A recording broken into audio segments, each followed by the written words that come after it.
Good evening, everyone. Good evening. My name is Laurel Gourrier. I am the Program Coordinator, Perinatal Support Doula, and CLC for ROOTT. We are going to be talking about lactation tonight is the evening here. So I have all my things. If you see me looking down, it's because I'm looking at my notes to make sure I stay on task. As I'm going through things, definitely ask questions and we will try to get them at the end. So I'm going to talk about the early days, early weeks of your lactation journey and some things that are going to be really important to think about. So the first three things in the early stages are keeping your milk flowing, keeping baby fed, and keeping baby close.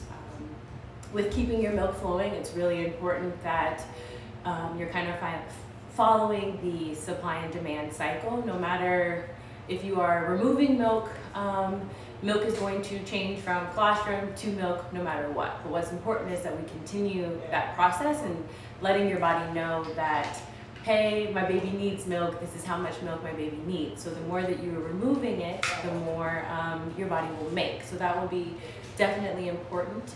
If you are having some issues with a latch or getting your schedule organized with nursing, a really great way to support is hand expression or controlled pumping.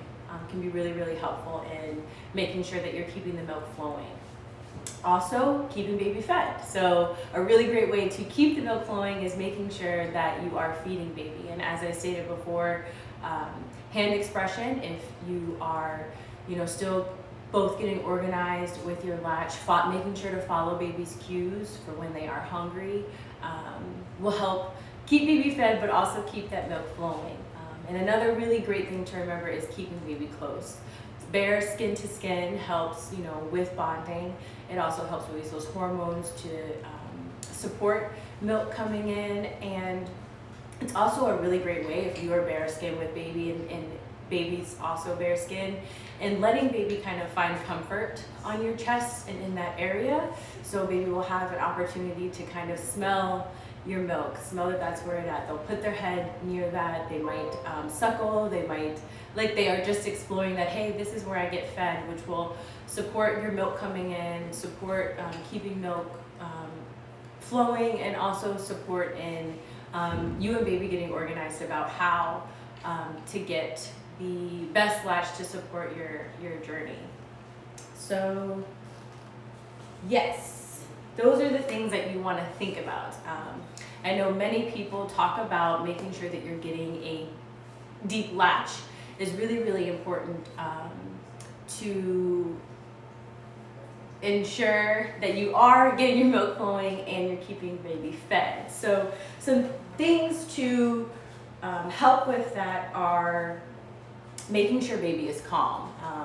I like to think about when I'm hangry, I am crazy when it comes to getting my food. So I'm just going to eat whatever I'm going to eat, however, because I just need to feed myself.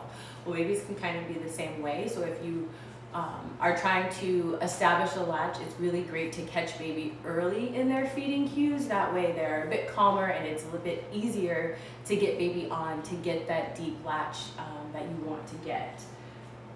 And it's also, I think, really helpful for parents that are nursing, that if you have a calm and relaxed baby, it helps you stay calm and relaxed so that you both aren't getting frustrated. From that, you also want to make sure that you have a good support system. I know that there are many things out there to help you get a support, so like a boppy or a breast friend. I sometimes tell people that pillows and rolled up blankets can actually be your best friend because you have a better way to organize and set it up to best support you. But for support, what you want to do, and I'm going to try my best to do this virtually with my baby doll to help us kind of get what we are trying to do, but I'm going to show you what can be really, really helpful in making sure that you're getting a deep latch and making sure that baby is getting really, really good support. So I'm going to do it showing you the cradle position. That way you can kind of see how I'm angled. And of course, if I was actually nursing, I would probably be on the couch, leaned back and much more relaxed than this. But for this purpose, I'm going to show you how to do this. So we don't actually want to hold baby behind their head. We want to give baby enough support that they're able to move their head around so that they can navigate where to place their head when they're latching. So a really good thing is to think about holding baby kind of in an L position where you are on their back shoulders. So this gives them the support. It gives you the support to kind of have some control, but it also allows baby to still be able to move their head around so that they can navigate where the breast should go. So as you're getting baby in that position, you're going to want to get baby nipple to nose. So for some people, you might be more this way or you might be more this way. It depends on how you are shaped and how you're holding baby. But I am going to get baby nipple to nose because that's going to allow baby to open their mouth really, really wide, because they'll do like a tilt back. Open really, really wide, be able to get the nipple far back and also get some of the areola. You don't want to just have baby on your nipple. You want baby to actually be on your nipple and get some of the areola. And I'll show you what that looks like in a second. But by doing nipple to nose, like I said, it makes baby tilt their head back and kind of go in what we call the sniff position. And then that will open their jaw and open their mouth really, really wide so that you're able to get them in the best latch. With that, you also want to make sure that you have baby, we like to say tummy to mummy. So your baby is all the way centered with their tummy against you. Baby's bottom is angled and you still are able to support in this way. Once you've gotten them in this position, then you can add this arm. If that feels more comfortable for you, you can actually move this arm, but this is the position that you want to get baby in so that they feel supported, you feel supported, but they also still have the ability to move around and get centered. And some people do get concerned, well, what if I feel like I'm suffocating my baby or baby can't breathe? When you have baby centered like this and supported in this way, you're going to also make sure that baby's chin is tucked in close. That will actually push their nose forward so that they are able to breathe. So this whole entire position allows baby to get the movement that they need to be able to nurse successfully. So I'm gonna move my baby for a second and show you what I mean by a deep latch. So baby's calm, you're both relaxed, baby's in a good position, and you're trying to check for a good latch. And it's really important that baby gets a full mouthful when they're nursing. So you never want, this is my pretend breast, you never want baby to just be on the nipple part. That's where we get nipple damage, or you might feel pain, or you might get soreness. It's because baby has latched on and they've only gotten the nipple part. And so by doing the nipple to nose, like I said, it makes baby go into sniff position and open their mouth all the way wide so that they actually tilt back, get not only the nipple part, but they also get part of the areola, and then they're able to get that deep latch that we want. And they also, sometimes babies will latch and people will be like, okay, I'll try to just move baby around. What happens when you do that without getting the deep latch is baby actually crawls up the nipple instead of getting that successful first latch, and that can also cause nipple damage. So if you feel like baby is tugging or there's pain, just unlatch baby and try again, because we want to make sure that we're getting that full mouthful. Another really great way to help that is as you are holding baby, I'm going to turn this way. As you're holding baby in that supported position, you can also hold your breast or your chest in a like a cup, like a sandwich. So when you're, biting on a sandwich, that makes you, if you imagine that you're opening your mouth really, really wide, you can also do that to support baby. So you can hold your breast or your chest in this way, and that will allow baby to, get that deep latch, open their mouth, but it also keeps, if you do need to support your breast or your chest while you're nursing, it still allows you to do that without getting in baby's way. So that again, they can move their head and navigate it the best way to get the deepest latch. So before I move on, in the beginning, you want to keep milk flowing, you want to keep baby fed, you want to keep baby close. As you are trying to get that deep latch, you want to make sure that baby is calm. You want to make sure that you and baby feel supported, and you want to make sure that baby's getting a mouthful.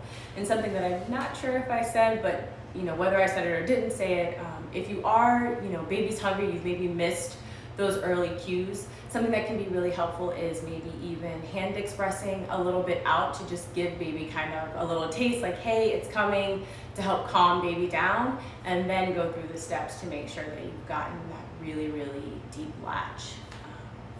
And lastly, I think to really, really help with all of this is support. Really making sure that those who are supporting the nursing person are supporting and not necessarily competing with nursing. And some really great ways to do that is making sure that the nursing parent is fed and nourished, has water, has food, making sure that the place of nursing is very flexible. And what I mean by that is, yes, we want to be nursing, and some people look down at their baby, but you also sometimes for nursing want to look at your phone, or you want to look at a book, or you want to do other things. So we will sometimes tell people to have like a little basket that has some of those things, or even snacks that you can make sure is always stocked for the nursing parent. And then encouragement goes a long way. Nursing doesn't always come easy, and so making sure that you are there to give encouragement that, to keep trying, to keep it up, looking for other avenues such as lactation counselors or articles or other things that can support that nursing person. And then even, sometimes in those initial weeks and days, having somebody who can help you get comfortable and get supported can be really helpful.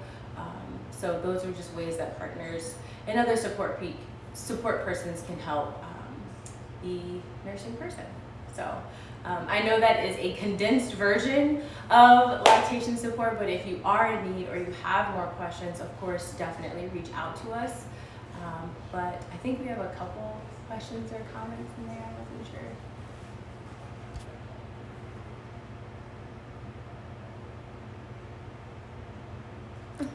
How to become a lactation educator. Mm-hmm.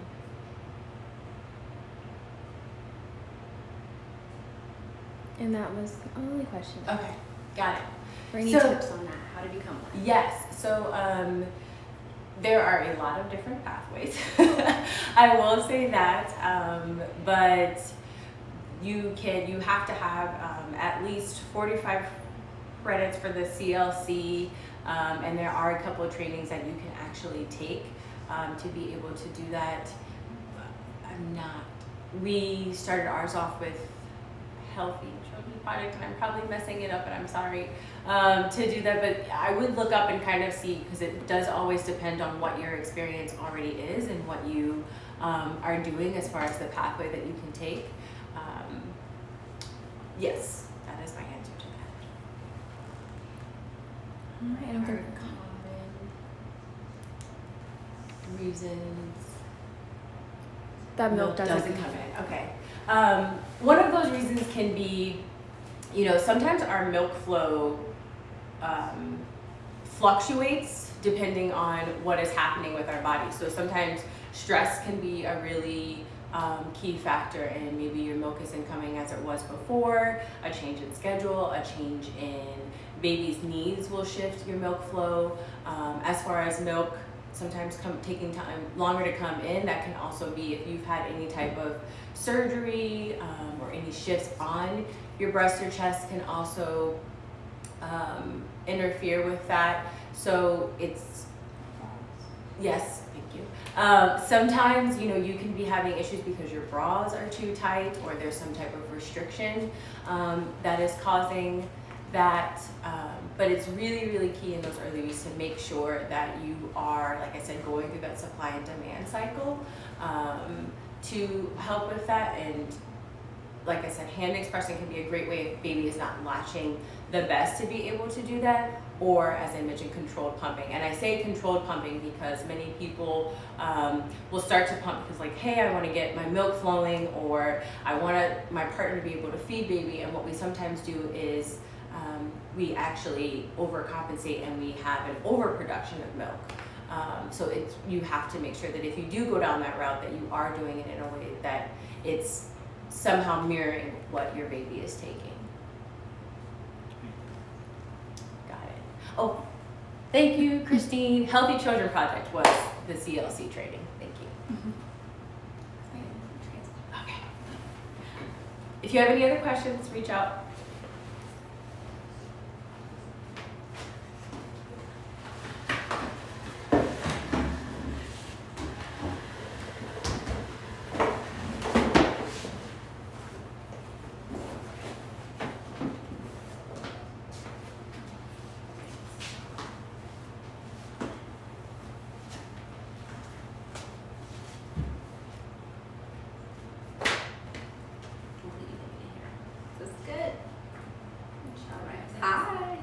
How are you doing? I am Danielle Jackson. I am the executive assistant at ROOTT, and I'm a perinatal support doula. I will be talking to you about labor positioning tonight. So first off, I just want to say that using physical activity and gravity can help your baby's labor move faster. Just switching positions often, moving and using natural ways to get your body moving will help. I'm going to start by talking about just mom and baby being a team. We are, the way you move your body helps the baby come down, just, adjust the way they need to, and it can make a big a change and effect in how your baby actually comes into the world. So I'm going to get started with one of our favorites, which is hands and knees. And it is just that simple. You're getting down on your knees, on your hands. And this can be modified to be used throughout pregnancy to help stretch your ligaments. It gives your body a break, especially your back, from carrying the baby as that weight just continues to grow. So simply coming down on your hands and knees. And even if you experience like back pain during your contractions, during your labor, then you can use this position to help you bring baby out of your pelvis as needed. Now, having some back pain during contractions can actually be an indication that baby may be sunny side up or occiput posterior. And these are all terms that just mean that baby's face is forward. And that can bring out some challenges in coming through your pelvis. It doesn't have an indication as saying that it's necessarily something to do with the size of your pelvis, so much as the shape of your pelvis. And this is how we help. So you can come down on your hands and knees, and this is just like that break position, allowing your body to rest and relax a little bit. But if you come down lower in your upper body, and you lift your bottom up and move forward a bit, then give baby some time to move up and come back down. And sometimes we talk about inversions. Some people hear about those a lot on the internet or on YouTube, and those are not necessary all the time or even recommended for some people. If you have high blood pressure, glaucoma, if you have high levels of amniotic fluid, these are things that you don't want to be doing. Everything on the internet is not necessarily good for you, and it's also a point to say that your birth team should have invested interest in knowing what your health history is, so they aren't doing positions that could affect you negatively. So if we go back into being on the ground again with some more positioning, some of you have seen these. They're peanut balls. They're one of our favorites. You might see them at the hospitals. Doulas carry them a lot. It allows us to just continue to have that space open in your pelvis, which allows baby to come down and move the way they need to or rotate. It's a simple way to be used for a resting position. We just pop it between your legs at a slight angle, and mama can rest and sleep sometimes. we get really excited and want to get some real movement going, you can bring it up beside you and have mama really stretch out like that. So we usually keep those on both sides about 20 minutes, 30 minutes each, depending on what's going on with mom and baby. Another beneficial position would be staying upright. If baby is in a good position, as determined by you, your doula, midwife, OB, or nurse, then you can use upright positions to keep your baby coming down and allowing gravity to work on your behalf. So some simple upright laboring can include walking, climbing stairs, taking steps, sideways going up the steps, curb walking. Squats are really good, just simple squats. It doesn't have to be anything major, as much as your body will allow. You can utilize a chair, your birthing partners, whoever's there with you to support you. Also, side lunges are good, especially if you can elevate your leg that's going up. So using like a yoga brick or a low ottoman will support that. And always making sure that when you are changing or shifting your center of gravity, because you're pregnant, that it's important to have support. Someone that's actually behind you in case you topple over, because your center of gravity no longer exists when you're pregnant. Another thing you can do to help is sitting up against the bed. You can also use a birth ball to support you, and sitting up like this. You can put these on a bed and stand up. It's all giving you some extra work. Now, some other things for upright positioning can be resting positions, allowing your body to rest as needed. Sitting on the toilet is a really good help. Birth balls, actually using them to sit on them, taking showers, leaning into your partner, going back into that dancing. It doesn't have to necessarily be an upbeat dancing as you might see in more active labor, upright positioning. But it can be the slow dancing. It's an opportunity for you and your partner to slow dance, build up some oxytocin, change and shift the atmosphere of the room, and making sure you're just giving yourself time, because labor is not a sprint. So give yourself time, making sure you're hydrating and resting as needed. I hope that these tips and this information has been helpful for you, and that as you prepare for labor, that you can see yourself at home, especially in this climate that we're in, and being able to do things for yourself and help push your labor forward in a way that feels comfortable for you, without as much pressure. All right, and if we don't have any questions, I think that wraps up our night. We'll wait for a second.